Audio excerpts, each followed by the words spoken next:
그래도 저 승부여서 힘든 걸 5개라니. 너무 잘해.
못생겼네.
교수님 안녕하십니까? 소리 들리시나요? 안녕하세요. 안녕하세요. 예, 장기식 연구소 소장 신호식입니다. 먼저 제가 잠시 하나님께 기도드리고 오늘 3차 정기 세미나 일정을 진행합니다. 사랑이 많으시고 은혜가 풍성하신 하나님 아버지, 연구할 수 있는 자리에 저희를 세워주셔서 감사합니다. 오늘은 장기식 연구소 제3차 정기 세미나를 개최합니다. 하나님과 이웃을 잘 섬기는 연구자 교수님들이 되게 하시고 장기 부전으로 힘들어하는 우리 환자들을 위해서 최선을 다해 연구하기를 기도합니다. 오늘은 롱런 코딩 RNA에 대해서 공부합니다. 학자의 입술을 허락해 주셔서 잘 강의하게 하시고 학자의 귀를 허락해 주셔서 잘 이해하게 도와주십시오. 예수님 이름으로 기도드립니다. 아멘. 아멘. 예, 반갑습니다. 벌써 한 달이 지났습니다. 그래도 다행히 또 세 번째 또 세미나를 맞이하게 되었는데 먼저 3차 세미나를 개최하게 해주신 하나님께 감사드리고 먼저 강의를 맡아주신 차이재 교수님, 또 좌장을 맡아주신 신동훈 부원장님께 그리고 세미나 개최를 도와주신 여러 연구소 교수님들과 그리고 연구관사로 수고해 주신 문영양 교수님과 성화일 교수님께 감사의 말씀드립니다. 연구 정기 세미나를 통해서 또 활발한 학술 교류와 또 연구가 진행되기를 또 기대합니다. 오늘은 다양한 질환에서 최근에 떠오르고 있는 논코딩 RNA에 대해서 고신대대 기생충학 유전학 교실 교수로 재직 중이신 차이재 교수님께서 발표해 주시고 신동훈 부원장님께서 좌장을 맡아주시겠습니다. 부원장님 좌장 진행 부탁드립니다. 네, 감사합니다. 잘 들리시죠? 네. 네. 오늘 발표 주제는 long non-coding RNA and their therapeutic promise in medical disease에 대해서 고신의대 기생충학 유전학 교실 차이재 교수님이 강의해 주시겠습니다. 차이재 교수님은 잘 아시리라 생각하고 프로필에 대해서는 생략하겠습니다. 차이재 교수님 그동안 강의 준비해 주신다고 감사드리고 강의 부탁드리겠습니다. 교수님 강의 부탁합니다. 예, 뭐 잘 들리십니까? 예, 잘 들립니다. 예. 네. 화면도 잘 보입니까, 교수님? 네. 예, 미남입니다. 예, 그러면 화면 중심으로 제가 강의를 진행하도록 하겠습니다. 40분까지 맞춰달라고 그러셔서 시간은 절대로 늦지 않게 빨리 마치도록 하겠습니다. 오늘 강의 주제는 신호식 교수님께서 주신 제목처럼 보시다시피 long non-coding RNA라는 것입니다. 들어보신 분이 물론 많이 계시고 저보다도 더 많이 알고 계신 분이 계실 수도 있겠지만 혹시나 처음 접하거나 생소하시거나 그런 분들이 계실 수 있을 가능성이 있어서 되도록이면 좀 강의를 쉬운 방향으로 설명을 드리도록 하겠습니다. 말 그대로 long이라는 건 길다는 뜻이고요. non-coding이라는 것은 이건 뭐냐면 여러분들 다들 알고 계시겠지만 RNA가 우리 생체에서 제일 중요한 이유는 RNA를 가지고 단백질을 만들기 때문입니다. 단백질이 왜 중요한가 하면 단백질은 효소로 기타 등등 커넥티브 티슈를 하는 무슨 블락으로 기타 등등 우리 몸에 있었을 모든 생명 활동을 이 단백질이 다 수행하기 때문에 단백질이 굉장히 중요합니다. 그 단백질을 만드는 것으로서 RNA는 굉장히 중요한 것으로 이제 알려지고 있는데 난코딩이라는 것은 단백질을 만들지 않는다는 것입니다. 단백질을 만들지 않는다는 것은 결국은 이제 RNA가 DNA에서 우리 생명 정보가 들어있는 DNA에서 RNA는 되더라도 그 RNA가 단백질을 만드는데 안 쓰인다는 것입니다. 옛날에는 이런 RNA를 무시하고 정크 RNA니 왜 우리 몸에서 이런 쓸데없는 RNA가 만들어졌냐 하고 생각들을 많이 했지만 지금 제가 세미나 제목으로도 이 주제로도 이거 삼을 만큼 이런 단백질을 만들지 않는 RNA가 요즘은 화두가 되어서 굉장히 중요한 역할을 한다고 알려져 있습니다. 그래서 이 RNA를 대상으로 세라피틱 파라미터라든지 아니면 그 바이오마커, 메디컬 마커 이런 것들로서 어떤 가능성을 타진하는 메디컬 디지즈를 치료하기 위한 여러 가지 가능성을 타진하는 시도들도 활발하게 진행되고 있는 그런 현실입니다. 자, 본문으로 들어가겠습니다. 다 알고 계시는 이야기겠지만 우리 생체 내에서 정보가 이 센트럴 도그마라고도 이야기하는 생체 내에서 실질적으로 액션을 하는 이 단백질을 만들어지기까지 정보가 어떤 방식으로 흐르는가에 대한 이야기들입니다. DNA라고 불리는 유전자가 있습니다. 이 DNA는 DNA 중에 어떤 일부가 이제 RNA라는 카피로서 이렇게 똑같이 ATGC로 되어 있는 그 암호를 따라서 상호적으로 결합하는 그런 RNA가 DNA를 주형으로 만들어지고요. 그 RNA가 라이보솜에 붙어가지고 단백질을 만들고 이 단백질이 실질적으로 생체 기능을 함으로써 우리 몸의 모든 생명 활동이 이루어진다는 것은 벌써 요즘은 중학교 교과서에도 다 실릴 만큼 굉장히 많이 알고 있는 중요한 이야기입니다. 그래서 우리 몸에 있는 그 모든 생명 정보는 이 DNA에 있고 이 DNA를 완전히 밝히면 생명 현상을 완전히 규명할 수 있겠다 싶었고 그런 목적으로 인해 가지고 휴먼 지놈 프로젝트라는 거대한 프로젝트가 벌써 몇십 년 전부터 시작되었습니다. 즉 DNA에 있는 모든 서열을 다 밝혀가지고 이 안에 도대체 단백질을 만들 수 있는 그런 유전자라는 게 뭐가 있는가를 다 밝히고 그 유전자를 다 밝힘으로 인해 가지고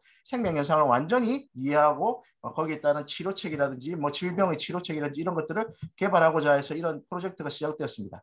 처음에 이 DNA에 있는 모든 정보가 이제 RNA 단백질화 되기 때문에 이걸 유전자가 몇 개나 있나 하고 사람들이 생각을 했을 때 한 10만 개 정도 되지 않겠나 하고 생각을 했었습니다. 그런데 이 전부 DNA의 암호를 전부 다 해독하고 나니까 유전자 개수는 고작 한 2만 개에서 왔다 갔다 하는 그 정도밖에 나오지 않았습니다. 그러면 우리 생명 현상이 얼마나 다양하고 정말 뭐 폴리몰피즘이나 이런 것들 나와 내가 다른 사람이 다른 이런 것까지도 다 이런 생명 현상을 갖다가 다 이렇게 나타내려고 그러면 2만 개의 유전자로는 말도 안 되고 택도 안 되게 모자라는데 도대체 생명 현상이 어떻게 이루어지는가 이런 거에 대해서 사람들이 굉장히 깊은 고민을 했는데요.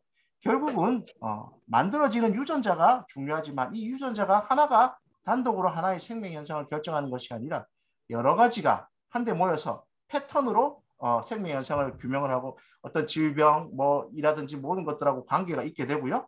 문제는 이 패턴으로 일어나는데 그 양이라는 게 굉장히 중요하다는 것입니다. 예를 들면 우리가 쉽게 생각하면 색깔 같은 걸 볼 수 있습니다. 색깔이 우리가 볼 수 있는 이 추루 컬러들이 얼마나 많은 색깔이 있습니까? 하지만 이거를 쪼개고 들어가면 오직 세 가지 종류의 색깔이 이 엄청난 추루 컬러들을 전부 다 표현하는 것을 알고 있으실 겁니다.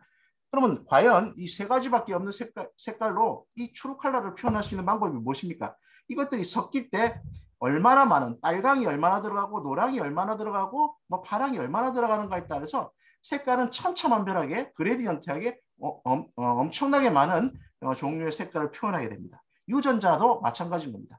이 DNA에서 만들어진 RNA의 양이 얼마나 되고 그것들이 패턴으로 얽혀서 A라는 RNA가 얼마나 있고 B라는 RNA가 얼마나 있고 C라는 RNA가 얼마나 있고 D라는 RNA가 얼마나 있고 거기에 따른 단백질이 얼마나 있고에 따라서 생명 현상이 완전히 달라진다는 것입니다. 그러면 유전자의 종류, 각각 하나의 유전자가 하나의 기능을 하는 것이 아니라 여러 개가 어울려서 이렇게 생명 현상을 규명한다 그럴 때 그 유전자의 종류뿐만 아니라 유전자의 양이라는 것은 엄청나게 중요하다는 것입니다. 그래서 이 RNA가 얼마나 DNA를 통해서 만들어지고 또 이 만들어진 DNA가 얼마나 단백질화 되는가. 그래서 이 단백질이 양이 얼마나 되는가에 따라서 생명 현상은 완전히 다르게 이렇게 이루어지고 벌어진다고 생각할 수 있습니다. 그러면 결국은 그 단백질은 차후로 하고 일단 DNA에서 RNA가 얼마나 만들어지는가 이런 것들이 굉장히 중요하다는 것입니다. 그래서 유전자의 구조를 RNA를 얼마나 만들고 그러니까 RNA를 얼마나 만드는가를 우리를 유전자의 진 익스프레션, 유전자 발현이라고 합니다. 그렇죠? 이 발현이 조절되는 것들을 굉장히 중요시 여기고 연구를 많이 해가지고 유전자 기능을 이렇게 쭉 유전자의 구조를 쭉 살펴봤을 때 실질적으로 단백질이 되는 부분은 요 노란색의 엑손이라는 부분들입니다. 이 엑손들이 앞에는 요거는 프로모터 리전이라고 그래가지고 첫 번째 엑손 앞부분에는 전사 조절 인자들, 트랜스크립션 팩터라고 불리는 것들이 붙어가지고 DNA에 있는 이쪽에 이만큼 RNA가 만들어지는데 이 RNA가 얼마나 만들어지는 것을 이 앞에 붙어 있는 단백질의 결합체를 통해 가지고 조절이 된다고들 알려져 있었습니다. 아주 옛날에는 이런 것들이 굉장히 중요하다고 생각했고 좀 멀리 떨어져 있는 엔핸서라든가 사이런스 이런 것들이 이 유전자의 발현에도 또 중요한 역할을 한다. 이런 것들이 많이 이렇게 이야기를 되고 있었습니다. 결국은 이 어떤 저 시스템을 통해 가지고 제일 중요시 여겨지는 것은 이 앞에 붙어 있는 이 조절 부분에 얼마나 전사 조절 인자라는 단백질이 얼마나 많이 붙는가가 이런 것들이 굉장히 중요하다. 그리고 또 이런 것들을 통해 가지고 뭡니까 저 뒤에 있는 RNA가 얼마나 만들어지고가 모든 것이 결정되는 죄송합니다. 이게 DNA에 있는 RNA가 얼마나 만들어지는가 조절되는 게 이게 주된 거라고 생각했습니다. 그래서 DNA 붙는 단백질이 굉장히 중요하다고 생각했는데 요즘은 이런 것들이 아니라 그 뒤에서 이야기했지만 LN 롱 난코딩 RNA라든지 마이크로 RNA라든지 이런 RNA 조각들이 또한 중요한 역할을 한다는 것을 또 이야기를 하고 있습니다. 그 이야기는 뒤에 가서 좀 더 자세히 이야기하기로 하고, 일단 유전자 구조를 볼 때 요만큼의 부분들이 첫 번째 엑손보다 조금 앞에, 그리고 마지막 엑손보다 조금 뒤에까지 RNA가 만들어지고 이게 따듬어져 가지고 mRNA가 되고 이게 나와 가지고 실질적으로 단백질이 되는 부분은 요만큼입니다. 코딩 리전이라고 불려 있는 엑손끼리 스프라이싱이라는 걸 통해서 이 중간에 긴 인트론들을 없애버리고 이렇게 코딩 리전이라는 단백질이 만들어지는 부분을 포함하고 있는 이 mRNA가 만들어지고 이 핵 밖으로 나오고 리보솜하고 붙어가지고 단백질은 딱 여기서 여기까지만 나오는 그런 형태로 되어 있습니다.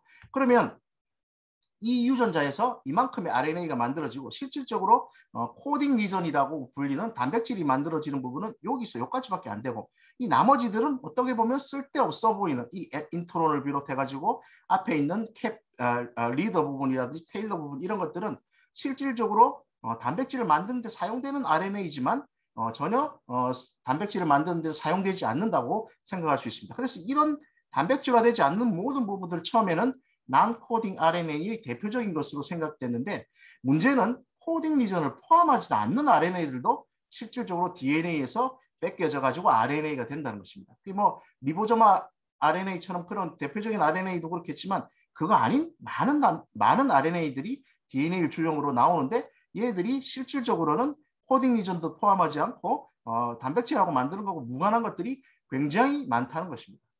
이거 실질적으로 이건 지놈 브라우저라 그래가지고 우리 유전자를 갖다가 머리끝부터 발끝까지 살펴볼 수 있는 바이오 인포메틱스 생물 정보학 툴입니다. 이걸 봤을 때, 이건 X 크로모솜의 이 빨간 부분을 봤을 때 이렇게 보시다시피 이 전체적인 그 유전자 G6PD라는 글루코스 6포스페이트 디하이드로기네이즈라는 유전자인데요. 이 머리끝부터 이 발끝까지 유전자 전체를 포함하고 있는 부분을 볼 때 이 부분들은 전부 다 인트론입니다. 이 화살표가 이쪽으로 이렇게 향해 있는데 DNA가 양쪽 가닥이 있으면 이거는 이쪽에서 이쪽 방향으로 해가지고 읽는다는 것입니다. 반대편으로 돼 있으면 이쪽에서 이쪽 방향으로 가면서 RNA가 만들어진다는 겁니다. 그래서 우리 갖고 있는 DNA는 양쪽 가닥을 다 사용하게 돼 있고요. 그리고 이 새까맣게 쳐져 있는 이런 부분들이 우리가 아까 말씀드렸다시피 코딩 리전입니다. 이런 얇은 거는 mRNA까지 만들어지지만 실제로 단백질 되는데 관이 없는 부분들, 이 인트론 부분들, 이런 모든 부분들이 RNA는 되지만 정말 단백질 만드는 데는 관여하지 않고, 이런 새까맣게 굵은 부분들만 실질적으로 단백질을 만드는 데 관여하는 부분들입니다.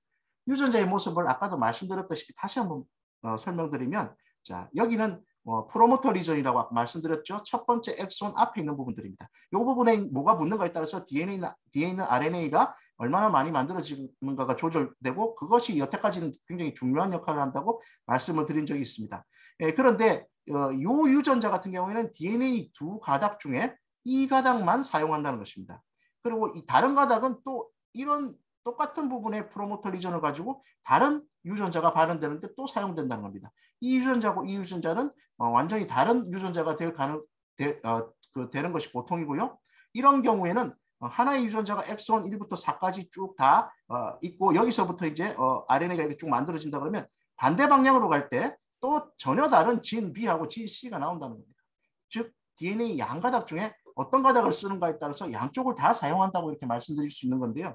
이런 것들이 뒤에 다 LNC 롱 난코딩 RNA 조절 기적을 설명할 때 또 중요한 역할을 하는데, 보통 이런 경우 이쪽 가닥이 활성화돼 가지고 열심히 RNA가 만들어지면 이쪽 유전자의 발현은 뜸하고 잘 안 나오게 됩니다. 반면에 이쪽이 굉장히 활발하게 잘 발현이 되면 이 반대쪽 방향의 거는 잘 사용되지 못하는 게 보통입니다. 뭐 그런 것들이 있는데, 이런 것들을 통해 가지고 예를 들어서 그러면 이쪽 유전자가 이렇게 활발히 발현되면 이쪽 부분은 난코딩 RNA로 발현이 되는데 발현이 되지 못하는 그런 영향이 있고, 반면에 이쪽에 있는 난코딩 RNA가 많이 나오면 이 난코딩 RNA를 통해서 또 이쪽 유전자가 제대로 발현되지 못하게 하는 그런 경우의 조절 기작을 가지는 것들도 많이 있습니다. 여태까지는 서론이었고요. 서론을 간단하게 요약드리면, 우리가 알고 있었던 것은 유전자가 기능을 하는 단백질을 만들고, 단백질하는 어떤 단백질을 만들 수 있는가만 알면 다 모든 생명 현상이 해결될 거라고 생각했는데, 그보다 더 중요한 것은 어떤 단백질을 얼마나 만드는가, 유전자 익스프레션이 훨씬 더 중요하다는 그런 말씀을 드렸고요. 그런 유전자 익스프레션을 이야기할 때 이 프로모터 리전에서 얼마나 조절을 받는가가 거의 대부분의 이야기였습니다. 하지만 난코딩 RNA 들어가면서 이 난코딩 RNA가 이 유전자 발현에 굉장히 중요한 역할을 미치고 그렇게 역할을 하는 것들을 차근차근 설명을 드리겠습니다. 이 난코딩 RNA 각각의 어떤 기능을 설명하기에는 저 40분의 시간은 턱없이 모자랍니다. 그래서 어떤 한 유전자의 조절 과정을 이야기할 때 난코딩 RNA 역할만 설명하여도 그런 하나하나를 해가지고 한 학기 수업을 해도 다 모자랄 만큼 난코딩 RNA는 굉장히 많은 버라이어티한 그런 일들을 하고 있는데요. 이 난코딩 RNA를 이 하나하나의 어떤 기능으로 어떤 유전자를 어떻게 조절하는가가 중요한 게 아니라 전반적인 난코딩 RNA가 어떤 역할을 하고 있는가를 설명드리는 게 오늘 훨씬 더 효율적으로 난코딩 RNA를 이해하시는데 도움이 될 거라고 생각합니다. 난코딩 RNA는 앞에 말했다시피 DNA에서 뺏겨진 RNA는 되는데 단백질을 생성하지 않는 RNA입니다. 유전자의 98% 이상을 차지한다는 게 무슨 말입니까? 그 전체에 있는 유전자의 98% 이제 RNA라고 만들어지는 것들 중에는 이 난코딩 RNA가 98%라는 말입니다. 나머지 진짜 코딩 RNA는 2%에 지나지 않는다는 겁니다. 그만큼 거의 만들어지는 RNA 거의 대부분은 난코딩 RNA이고 정말 단백질을 만드는 데 쓰이는 부분은 지극히 작다는 것입니다. 자, 그럼 이게 쓸데없이 만들어지는 걸까요? 결코 생명 현상은 그렇게 쓸데없이 무엇을 만드는 그런 행동을 하지 않는다고 여태까지 다 알려져 있습니다. 자, 이 난코딩 RNA를 분류하다 보면 길이에 따라 세 가지로 나눌 수 있습니다. 숏 난코딩 RNA를 해가지고 이거는 마이크로 RNA입니다. 마이크로 RNA는 오늘 주제가 마이크로 RNA라 가지고 구체적으로 설명은 드리지 않겠지만 마이크로 RNA 역시 유전자의 발현을 조절하는 걸로 굉장히 유명세를 띠게 되었습니다. 그리고 이 마이크로 RNA가 어떤 거가 나오는 것에 따라서 그 마이크로 RNA가 해당 단백질을 만드는 RNA에 붙어서 그 RNA가 얼마나 많이 나오고 얼마나 펑션을 하고 이런 것을 조절하기 때문에 이 마이크로 RNA가 유명해졌고요. 이런 마이크로 RNA를 찾아서 각각 질환이라든지 어떤 생명 현상에 있어서 RNA가 만들어지는 조절 기작이 어떻게 되는가를 연구하는 연구들이 활발히 이루어지고 있습니다. 특히 마이크로 RNA의 전문가인 김빈네리 교수님 같은 서울대학교의 그런 분들은 거의 노벨상 후보라고 알려질 만큼 굉장히 유명하신 분이죠. 미드 사이즈는 별로 이야기하지 않고 이 마이크로 RNA만큼 요즘 유명세를 띠고 있는 게 롱 난코딩 RNA입니다. LNC RNA라고 부르고요. 롱 난코딩 RNA는 마이크로 RNA보다 상당히 마이크로 RNA가 몇십 베이스 페어짜리고 작은 거라고 보면 롱 난코딩 RNA는 한 200 베이스 페어가 넘는 ATGC가 200개가 넘는 그런 사이즈가 좀 큰 RNA를 이야기를 하고 있습니다.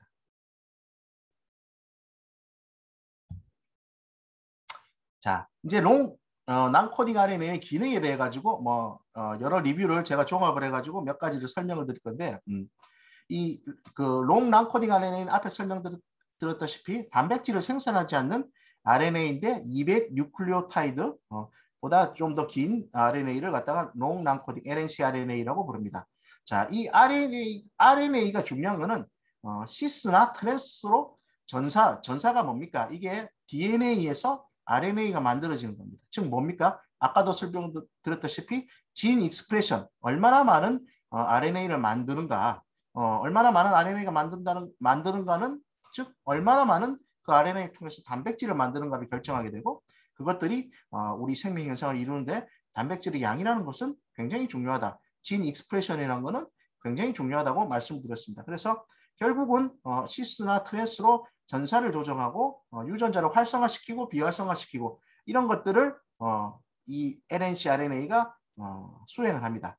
자, 그런데 이걸 이야기하기 전에 이 LNC RNA 기능을 제가 여기 슬라이드에는 없지만 크게 두 가지로 이야기할 수 있습니다. 단백질하고 붙어가지고 작용하는 거하고 RNA하고 붙어갖고 작용하는 두 가지로 크게 나눌 수 있습니다. 이 RNA가요. 이렇게 유전자의 발현을 조정하는 중요한 역할을 담당하는 것으로 이렇게 알려지게 된 것들 중에 제일 큰 게 바로 이제 RNA가 단백질하고 결합한다는 것입니다. 이건 굉장히 중요한 이야기인데요. 이 RNA가 단백질하고 결합해가지고 이 단백질의 활성을 조절하고 이 단백질이 액션하게끔 RNA가 중요한 파트로 역할을 한다는 것입니다.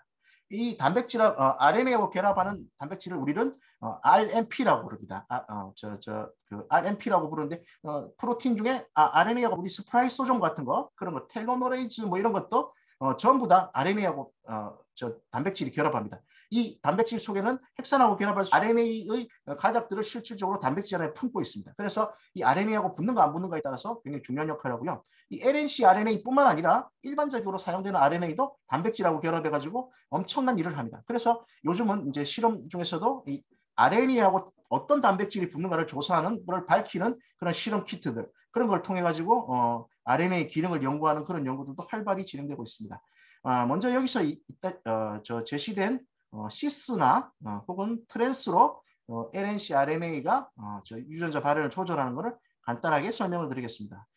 이 복잡한 모양으로 이렇게 보이는데요. 너무 복잡하게 생각하지 마시고 쉽게 말씀을 드리도록 하겠습니다. 이거 첫 번째는 시스입니다. 시스라는 건 뭡니까? 제가 왜 이 시스를 이야기하면서 앞에 이야기하면서 DNA를 이중 나선이 있는 DNA가 이쪽도 사용되고 저쪽도 사용되고 이런 경우도 말씀드렸고요. 이 시스라는 거는 같이 있는 부분, 굉장히 가까운 부분에서 역할을 하는 겁니다. 이쪽 윗가닥에서 LNC RNA가 나오면 반대 가닥에 있는 유전자가 억제된다든가 아니면 옆에 있는 유전자가 억제된다든가 이런 방식으로 아주 근접한 부분에서 LNC RNA가 롱-난-코딩 RNA를 줄여서 NNC RNA라고 부르겠습니다. NNC RNA가 이렇게 역할을 할 때 이거를 시스로 레귤레이션, 조절, 유전자를 조절한다고 이야기를 합니다. 첫 번째는 NNC RNA가 RNA 전사체는 뭡니까? 이 RNA를 말합니다. 이 RNA가 직접 조절한다고 되어 있는데, 자, 유전자의 조절 요소들을 끌어모아, 이거 단백질들입니다.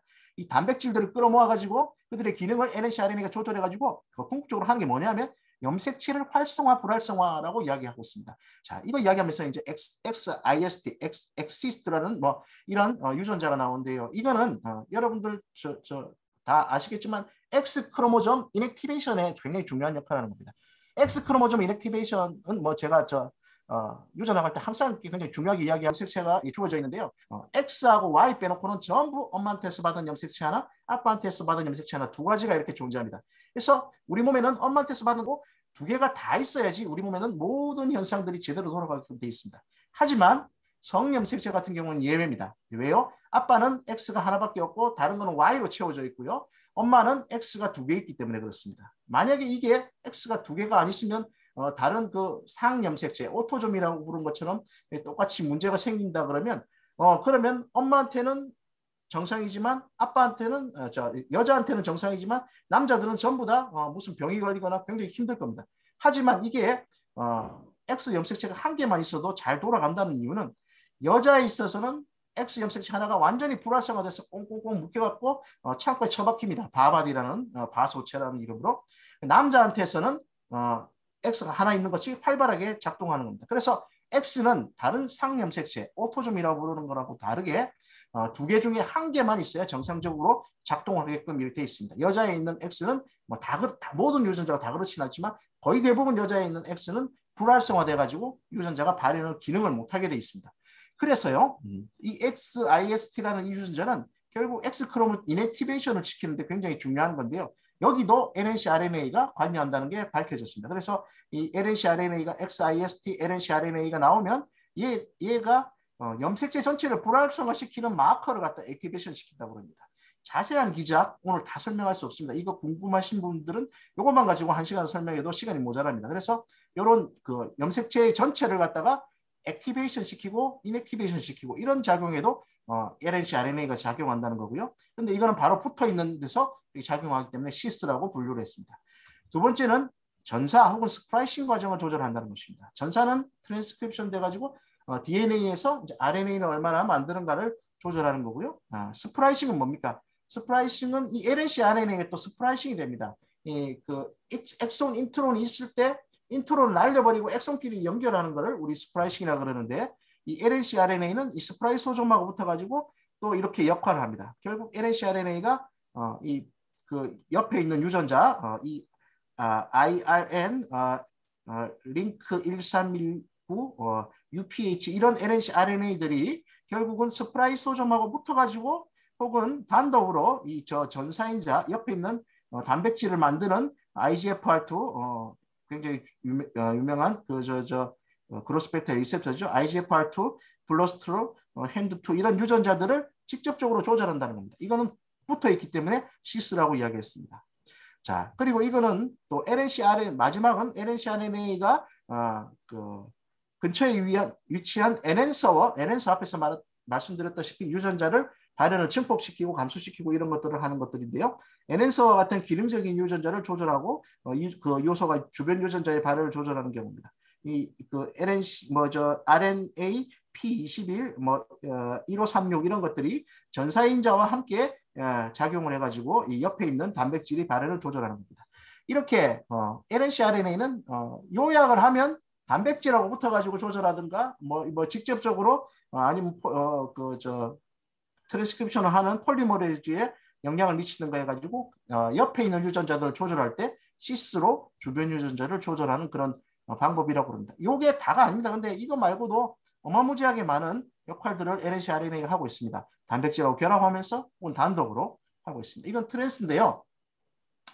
트랜스는 바로 옆에 붙은 걸 이렇게 만지고 조절하고 이렇게 하는 것이 아니라 좀 한참 떨어져 있는 뭐 가까이 있지 않은 유전자를 조절하거나 아니면 염색체 전체를 조절하거나 이럴 때 우리는 트랜스로 조절한다고 이야기를 합니다.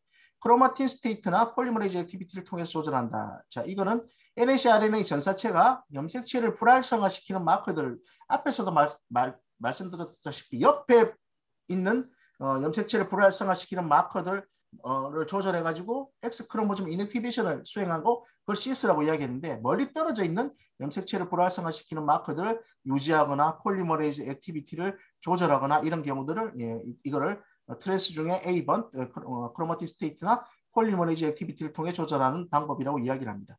앞에 이야기했던 것과 같은 내용인데 결국은 멀리 있는 유전자를 조절하는 그런 내용입니다. 이런 경우들이 얘가 HOTAAR 그리고 LNCRNA, EPS 이런 것들이 단백질하고 결합을 해가지고 염색체를 불활성화시키는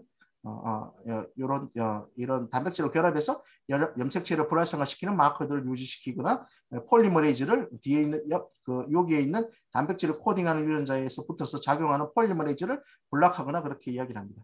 뭐 이것도 마찬가지고 같은 방식으로 액티베이션을 시키기도 하고 그럽니다. 그러니까 굳이 꼭 마이너스 억제만 시키는 게 아니라 액티베이션 시키는 경우도 한다는 것입니다. 그래서 플러스뿐만 아니라 마이너스, 즉 조절하는 모든 기능을 수행한다는 것입니다.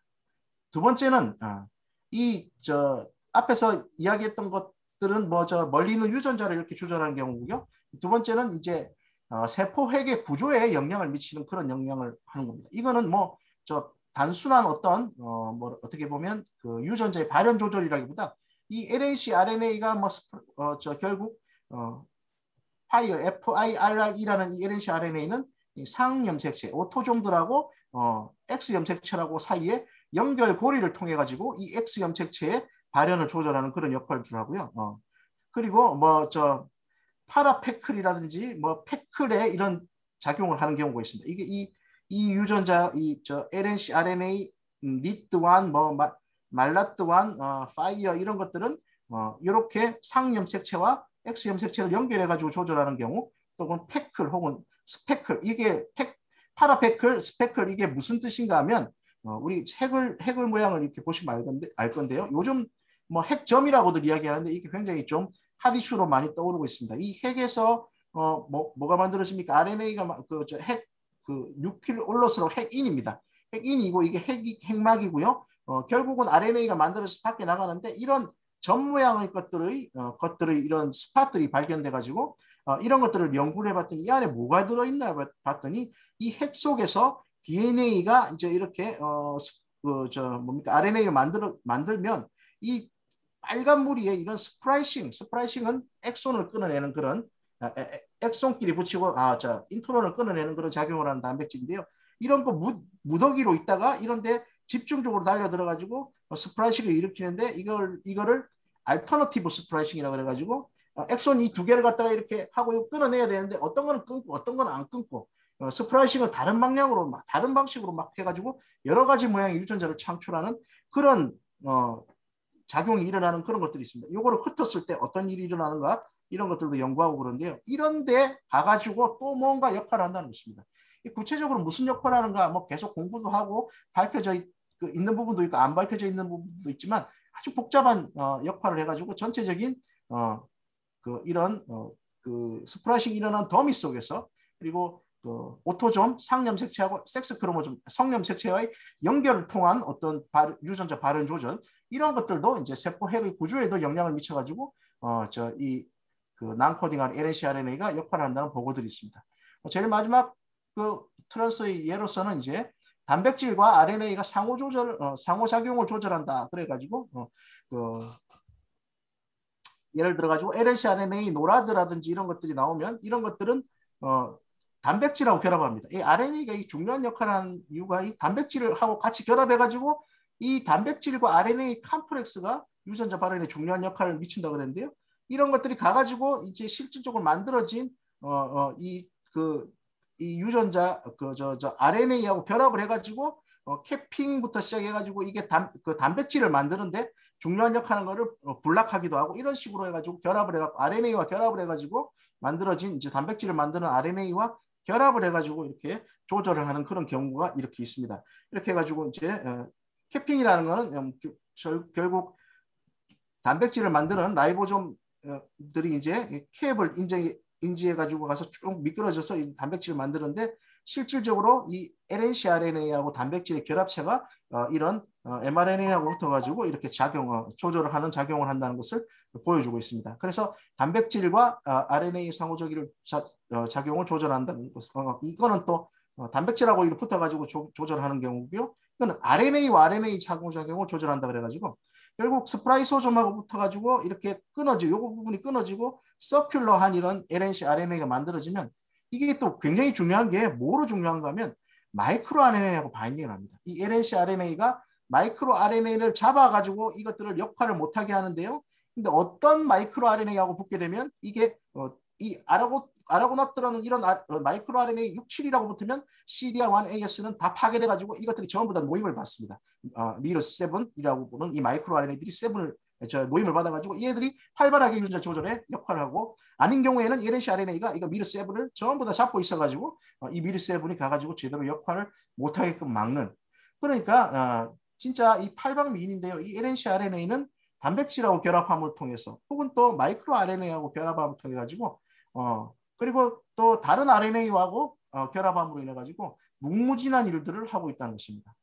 자, 이건 뭐 다른 논문에서 제가 본 건데 뭐 다시 한번 요약을 하는 건데 크로마틴의 리모델링 결국 이제 X 크로모좀 이네큐에이션도 마찬가지고요.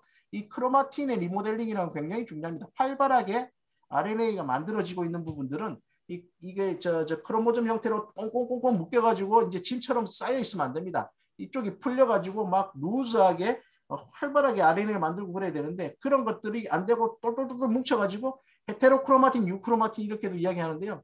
그렇게 돼가지고 완전히 꽁꽁 묶여 있으면 발현을 못합니다. 특히 X 크로모점 이넥티베이션 같은 경우에는 그 크로모점 자체를 바바디라는 걸로 완전히 묶고 아무지도 못하게 만드는데요.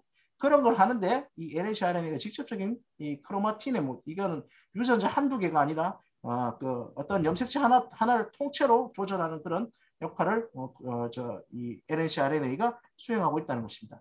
트랜스크립션화 컨트롤을 해가지고 이게 시스로 일어나든 트랜스로 일어나든 굉장히 많이 말씀을 드렸는데요. 결국 LNC-RNA가 메디에이터라고 불리는 여러 가지 단백질하고 붙어가지고 유전자 발현을 실질적으로 폴리머레이즈도 영향을 미치고 이런 NS나 프로모터도 영향을 미쳐가지고 실질적으로 유전자 발현을 조절한다는 것입니다. 자, 포스트 트랜스크립션이라는 거, 만들어졌던 RNA에 붙는 것도 말씀드렸죠. 그렇게 LNC-RNA가 단백질하고 붙어가지고 이게 만들어진 RNA 다 만들어진 mRNA에도 붙어가지고 mRNA 스테빌리티도 조정하고 mRNA를 꽂히기도 하고 아까 말했다시피 단백질이 못 만들어지게 막기도 하고 그런 작용도 전부 다 수행한다는 것입니다. 포스트 트랜스크립셔널 컨트롤 사이토졸 나온 트랜스크립션 팩터라는 거 이런 것들하고 붙어가지고 들어가기도 하고 나오기도 하고 핵공에서도 작용을 하고 RNA하고 붙어가지고 마이크로 RNA를 조절함으로 인해 가지고 이 마이크로 RNA가 유전자를 조절하는 것을 막게끔 하기도 하고 아니면 나아주기도 하고 이런 작용도 하고요. mRNA 스테빌리티도 조정을 하고 mRNA는 굉장히 불안정합니다. 그래서 우리가 코로나 백신 중에 화이자 거는 마이너스 70도씨에 보관하고 그런 것들을 보면 mRNA는 잘 부서지기 때문에 그렇거든요. 그런데 이게 얼마나 잘 부서지고 아니면 얼마나 또 오래 가고 이런 스테빌리티를 조절함으로 인해 가지고 또 여러 가지 역할을 하게 됩니다. 이건 마이크로 RNA가 조절하는 부분인데요. LNC RNA도 마이크로 RNA처럼 이렇게 RNA하고 바인딩 해가지고 여러 가지 역할을 한다는 겁니다. 트랜스레이션에도 역할하는 것 아까도 말씀드렸죠. 그 LNC RNA하고 붙은 그런 단백질이 가가지고 캐핑부터 시작해가지고 이제 트랜스레이션 라이보솜이 붙어서 단백질 만드는 것도 방해하고 뭐 그런 것들. 데그라데이션 RNA가 깨지게끔도 하는 그런 진짜 팔방미인 같은 어마무지한 그런 기능을 가지고 우리 몸에 있어서 생명 현상에 이 LNC RNA가 관여한다는 걸 알게 됐습니다. 자, 이제 궁극적으로 이제 강의에 마칠 때가 되니까 이제 주제로 다시 돌아와야 되는데요. 세라피틱 프라미스입니다. 그러면 이 LNC RNA를 이용해서 어떻게 치료에 이용을 할 것인가? 그것이 굉장히 중요합니다. 지금 제일 화두로 떠오르고 있는 것이 바이오마커입니다. 이게 특정한 질병이 있거나 특정한 뭐 생명 현상이 일어났을 때 어떤 LNC RNA가 많아지는가? 그것들이 굉장히 중요합니다. 그럼 그 특정한 질환에서 이 특정한 LNC RNA가 많아진다는 것은 이것을 바이오마커로 사용할 수 있다는 것입니다. 그죠? 이거를 이렇게 이런 걸 다 규명해 놓으면 이걸 통해 가지고 질병의 진단이 가능하다는 것입니다. 그래서 이 뭐가 나와 있는가 하면 실험적으로는 LNC RNA 어레이 서비스라는 것들이 나와 있습니다. 이거는 예를 들어 가지고 뭐 암이고 정상이고 똑같은 환자에 있어서 정상 조직하고 암 조직을 떼 가지고 RNA를 전부 다 분리해 가지고 봤더니 암에서 어떤 LNC RNA가 많아지는 것을 밝혀낼 수 있는 그런 실험적인 모든 백그라운드들이 전부 다 이렇게 제공이 되고 있다는 겁니다. 그래서 쉽게 이런 것을 조사하고 어떤 LNC RNA가 어떤 특정 질환, 뭐 장기 이식이니까 장기 이식을 했을 때 어떤 LNC RNA가 많이 일어나게 되는가, 뭐 그런 것들을 이제 밝힐 수 있는 시스템들이 많이 나와 있습니다. LNC RNA들이 어떤 것들이 있는 것들이 거의 다 밝혀졌고요. 그런 것들을 한 판에다가 전부 붙여놓음으로 인해 가지고 각각 그 LNC RNA랑 상부적인 게 결합해 가지고 많이 붙으면 색깔이 진하고 작게 붙으면 색깔이 연한 그런 방식을 통해 가지고 어떤 LNC RNA가 특정 질환에서 많아지는 것을 밝힐 수 있습니다. 그래 가지고 그걸 너무 많이 밝혀내 가지고 벌써 마이크로 어레이 프로파일링이나 이런 것들이 다 만들어져 가지고 NCBI라는 사이트를 가면 LNC RNA의 프로파일링이 각 질환별로 뭐 이런 것들로 다 나와 있습니다. 그래서 그걸 조사를 해보면 우리 특정한 질환에 있어서 이 LNC RNA를 잘 찾아볼 수 있습니다. 그리고 많은 연구들이 너무나도 많은 연구들이 지금 되어 있습니다. 그래서 신호식 교수님 레퍼런스 준거에서 어마무지한 양이 있지만 그 각각의 어떤 질환이나들이 기타 등 생명 현상에 있어서 LNC RNA들이 벌써 많이 밝혀지고 있습니다. 자, 그 다음 이제 세라피틱입니다. 뭐 제가 구체적으로 요 뒤에 슬라이드가 없이 마지막 슬라이드인데요. 세라피틱은 결국은 이런 LNC RNA가 많아진 걸 통해 가지고 그걸 치료에 이용을 해야 됩니다. 그렇게 되려고 그러면 각각 질환에 맞는 이 LNC RNA가 어떤 기능을 해서 어떤 유전자를 움직이는지를 알아야 됩니다. 그래서 그 LNC RNA랑 그 상호 결합을 해가지고 불합을 해줄 수 있는 그런 그 상호적인 그 합성 펩타이드, 합성 그 RNA를 만들어서 넣든지 뭐 이런 식으로 해서 치료를 할 수가 있는데요. 그 RNA가 제일 중요한 게 뭡니까, 그죠? 한 가닥으로 되어 있고 ATGC가 있기 때문에 거기가 가서 딱 붙는 그런 것들 붙어서 안 떨어질 수 있는 그런 핵산들을 인위적으로 만들어서 갖다 붙이면 그 작용을 못 하게 되는 겁니다. 그죠?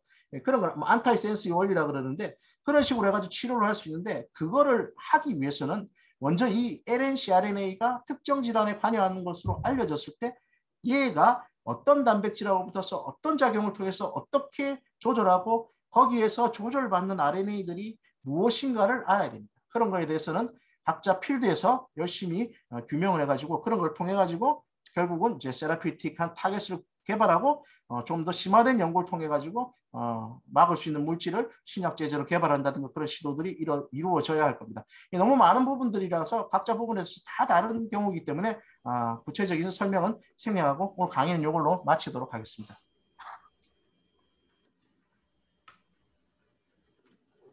Bluetooth mode has the on video device connecting. Paired. 원장님 소고 좀 해주시면 음이 안 들립니다. 잠깐만요, 교수님. 제가 지금 들립니까? 스피커가 저 들립니까? 신동훈입니다. 들립니다. 예, 차이지 교수님 강의 감사합니다. 예, 감사합니다. 예, 제가 그 코로나 백신 mRNA 하는 화이자 왜 차가운 온도하고 흔들지 뭐 믹싱할 때 흔들지 말라고 하더라고요. 흔들지 말라고 한 거를 왜 세게 흔들지도 않고 저게 차가운 온도를 했나 하는 생각을 가졌는데 오늘 그 이야기가 대답이 된 것 같습니다. 감사하고 점심시간에 시간 맞춰서 강의해 주신 것 감사드립니다. 신호시점 감사합니다. 지내해 주십시오. 저는 감사합니다. 예, 감사합니다. 오늘 강의해 주신 차혜주 교수님 또 신동 교수님 그 저장 맡아주신 신동원 부원장님 감사드리고 혹시 그 오늘 강의 내용에 대해서 질문이나 코멘트 있으시면 부탁드립니다. 전 진단검사학과 양다혜입니다. 예, 양 교수님, 예, 질문해 주십시오. 예, 저 이거 강의 되게 재밌게 들었는데요. 궁금한 사항에서 질문을 드리고 싶은데 처음은 사실 저희 트랜스크립텀 분석할 때 사실 노멀라이제이션을 어떻게 하는지가 사실 항상 이슈잖아요, 교수님. 그래서 그게 RNC, RNA에서도 마찬가지일 것 같은데 그걸 어떻게 처리하시는지가 궁금하고 그 다음에 두 번째는 그 모든 유전자 분석에서는 사실 어떤 바이오인포마틱 툴을 쓰는가에 따라서 이게 사실 바이어스가 많이 생기기도 하고 데이터 루싱이 생기기도 하는데 그 뭐 트랜스크립션 같은 경우는 스타를 쓴다든지 뭐 지놈은 GATK를 쓴다든지 뭐 이런 스탠다드처럼 쓰는 툴들이 있는데 RNC 그 RNA에서도 그런 것들이 있는지 좀 궁금합니다. 예, 뭐 저 트랜스크립션 분석하고 좀 RNC, RNA하고 좀 문제가 좀 다를 수가 있는데요. 일단은 노멀라이제이션이나 이런 것들은 중요한 건 이제 RNA 시익을 한다든가 이런 걸 했을 때 굉장히 좀 중요한 부분들입니다. 예를 들어 가지고 뭐 저 정상하고 튜머하고 있으면 이게 그 저 전체적으로 뭐가 다 업된 건지 아니면 정말 이제 평행 똑같은 그 실험이 잘 돼가지고 똑같이 이렇게 다 똑같은 조건으로 실행됐는데 암에서만 튀는 걸 찾아야 되는 건데 그게 뭐 잘못되면 전체적으로 다 움직일 수 있거든요. 그런 것들은 뭐 LNC, RNA도 마찬가지겠지만 정말 많은 수의 유전자들을 봤을 때 튀는 것들 몇 개 말고 나머지들을 전부 다 베이스되는 컨트롤이라고 저는 생각됩니다. 그래서 이제 숫자를 하나만 해도 안 되고요. 여러 개를 노말에서도 몇 개를 하고 이제 튜머에서도 몇 개를 하고 해가지고 그저 노말에서 노말끼리 이렇게 얼마나 같아지는가 그리고 그런 부분들에 대한 통계적인 어떤 조사들도 해야 될 거고 그리고 튜머하고 노말하고 비교할 때도 많은 것들이 다 똑같이 발현되는데 특정 어떤 부분들에 있어서 가지고 얼마나 차이를 보이는가 이런 것들이 훨씬 더 노멀라이제이션 하는 데서 중요한 어떤 역할이 아닌가 생각합니다. 하셨는데 분석 툴 같은 경우에는 트랜스크립션 분석하면 굉장히 좀 우리도 RNA-seq을 하지만 어마무지하게 많은 유전자들이 왔다 갔다 하고 그러니까 이걸 어떻게 연결해야 될지 어떻게 조합을 해야 될지 이런 것들이 굉장히 좀 난감한 경우들이 많습니다. 물론 LNC, RNA도 마찬가지입니다. 그게 뭐가 문제인가 하면 무조건 LNC, RNA가 튄다 그래가지고 그 질병하고 연관시킬 수가 없는 게 질병의 어떤 생리학적인 그 관계가 있는 유전자를 조절하는 그런 LNC, RNA가 튀어야 정상인데 아무거나 막 튄다고 이렇게 잡을 수가 없는 거거든요. 툴은 여러 가지가 있겠지만 그거는 뭐 사용하는 사람들이 기호고 요즘은 특히 그런 거 잘 모르시더라도 여러 가지 RNA-seq이라든지 이런 거 툴들을 분석해주는 회사들이 있습니다. 그래서 여러 가지 우리 입장들 이야기해주고 거기서 맞는 툴들을 사용해가지고 이렇게 분석을 해주게끔 그렇게 서로 이야기를 하고 하면 굉장히 쉽게 그렇게 분석할 수 있는 방법들도 있습니다. 그래서 너무 케이스 바이 케이스고 어떤 툴이 좋다고 이렇게 말씀드리기는 힘든 부분이고 특히 LNC, RNA는 좀 반면에 RNA-seq보다 좀 간단한 게 위에 있는 조절 부분이기 때문에 여러 RNA 튀는 거는 LNC, RNA가 결국은 밑에 있는 RNA들을 더 건드리는 거기 때문에 그 위에 있는 것들은 뭐 아무래도 좀 밑에 있는 것만큼 훨씬 더 복잡하지는 않습니다. 그래서 차이 나는 걸 잘 골라서 우리가 기존에 있는 결과들과 같이 이제 분석도 메타데이터 같은 걸로도 분석을 해보고 기존에 있는 결과들하고 매칭도 되고 또 생략적으로 나와 있는 발견 있는 유전사하고 연관이 있는 것들 위주로 이렇게 찾아가는 수밖에는 뭐 방법이 없다고 생각합니다. 뭐 잘 찾아갖고 굉장히 차이가 많이 나는데 아무런 우리 어떤 질병과 연관이 없어 보이는 그런 유전자가 있다면 그럼 버려야 되는 수밖에 없다는 생각이 좀 들거든요. 연구할 때도 실질적으로 그렇지만 제대로 된 답변이 되는지 잘 모르겠습니다. 예, 감사합니다. 또 교수님들 혹시 질문이나 코멘트 있으시면 부탁드리겠습니다. 예, 이제 LNC, RNA 같은 경우에 특히 이제 차 교수님께서 잘 설명해 주셨지만 이 RNA 자체가 굉장히 역동적이어서 DNA 매치라나 이런 연구보다 굉장히 어렵다고 그렇게 돼 있더라고요. 제가 찾아보니까. 근데 이게 에피제네틱스 쪽으로 보면은 실제로 비정상 세포들 발생 과정에서 아주 중요한 역할을 하는 LNC DNA를 만약에 찾아내서 거기에 결합하는 약물을 잘 찾으면 아마 환자에 맞게 개별 치료가 되지 않을까 일단 그렇게 요즘 쭉 들고 있고요. 또 하나가 아까 제일 중요하게 말씀하신 바이오마커에 대해서 많이 나오고 특별히 이식 쪽에서 보면 아직까지 초보 단계이긴 한데 결국은 그 거부 반응이 왔을 때 조직 검사를 뭐 간 이식이든 콩팥 이식이든 뭐 신장 이식이든 조직 검사가 골드 스탠다드인데 그게 굉장히 좀 리스키합니다. 그런데 다양한 바이오마커들 중에서 최근에 LNC 바이오마커도 일부 좀 효과가 있다라는 것도 나오고 있고 특히 이제 콩팥 쪽에서는 보면은 뭐 리날셀 칼시노마나 그다음에 폴리시스틱 키드니 디지즈 최근에는 급성신 손상에 대해서도 급성신 손상 같은 경우도 초기에 소위 말하는 세럼 크레아티닌이 올라가 버리면 이미 콩팥이 다 손상이 와버리기 때문에 예측이 안 됩니다. 근데 초기 마커들도 최근에 뭐 시스타틴 C라든지 다양한 뭐 마커들이 나오지만 그 LNC RNA를 가지고도 급성신 손상을 예측하거나 파이브로시스 예측에 대해서 좀 이렇게 일부 문헌들이 계속 좀 나오고 있긴 합니다. 그래서 향후에 차 교수님 말씀대로 아마 이게 예전에는 그냥 쓰레기같이 뭐 필요 없다라고 생각 들었었는데 최근에 이게 문헌들이나 특히 세라피틱 타겟으로 하는 게 특히 캔서라든지 이런 부분에 대해서 굉장히 중요한 역할을 하는 것들이 많이 밝혀져 있어서 아마 그 부분에 대해서 좋은 이렇게 연구들이나 실제로 임상이 적용되지 않을까 그렇게 생각이 듭니다. 예, 추가 발표 질문이나 내용이 없으시면 오늘 강의를 잘 진행해 주신 그 차희 교수님 그리고 자장을 맡아주신 신동훈 부원장님께 감사의 말씀드립니다. 잠시 광고 말씀드리겠습니다.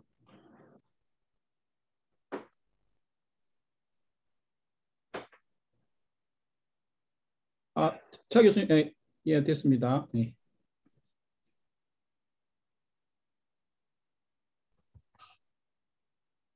예, 참석해 주신 또 교수님, 전공 교수님, PK 교수님들 감사의 말씀드리고 그리고 4월 4차 정기 세미나 일정을 안내해 드리겠습니다.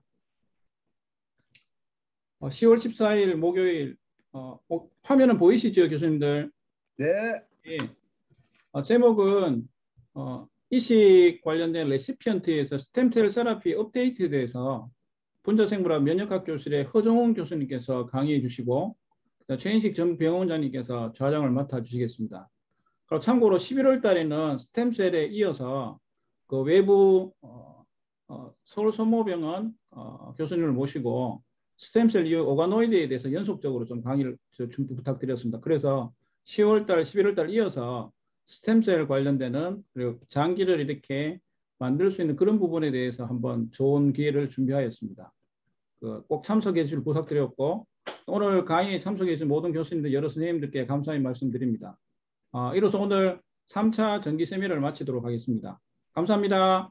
감사합니다.